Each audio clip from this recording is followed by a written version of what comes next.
ঠাকুর সর্বদাই বলতেন, নাম করো, নাম করো। নাম করতে করতে ধাম খুইলা যায়। মহেন্দ্রচন্দ্র চক্রবর্তীর শান্তিপুরস্থিত নিজ বাড়িতে ঠাকুর কিছুদিন বাস করিয়াছিলেন।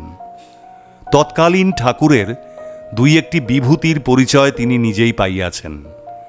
তাঁহার বাড়িতে জ্যাঠা গোপীনাথ নামে এক বিগ্রহ প্রতিষ্ঠিত।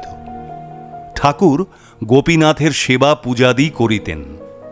তাঁহার সেবা পূজায় পাষাণ দেবতা গোপীনাথ জাগ্রত দেবতায় পরিণত হইয়াছিলেন। ঠাকুর মন্দির দ্বার রুদ্ধ করিয়া রাখিতেন। বাহির হইতে শোনা যাইত মন্দিরের অভ্যন্তরে মধুর নূপুর ধ্বনি হইতেছে, কে যেন নৃত্য করিতেছেন।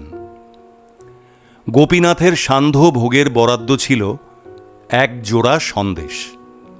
একদিন ঠাকুর শান্তিপুরের অনেককেই আমন্ত্রণ করিলেন গোপীনাথের প্রসাদ গ্রহণের জন্য। মুখোপাধ্যায় মহাশয় ইহার কোনো খবরই জানিতেন না।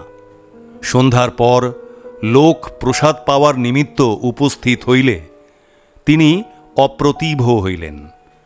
কিন্তু ঠাকুর বলিলেন, তাঁহার উদ্বিগ্ন হওয়ার কারণ নাই। উপস্থিত মতো যাহা হয় বিধি ব্যবস্থা করা যাইবে। আশ্চর্যের বিষয়, গোপীনাথের অফুরন্ত ভাণ্ডার। উপস্থিত প্রত্যেকেই গোপীনাথের প্রসাদ এক জোড়া করিয়া সন্দেশ পাইলেন। কিন্তু এক জোড়া সন্দেশ তখনও তাঁহার পাত্রেই রহিয়া গেল। সকলে ইহাতে চমৎকৃত হইল। দামোদর মুখোপাধ্যায় মহাশয় বলিয়াছেন, ঠাকুর তৎকালীন সময়ে সূক্ষ্ম দেহে বিচরণ করিতেন। একই সময়ে কলিকাতা ও সিমলায় ঠাকুরকে দেখা গিয়াছে।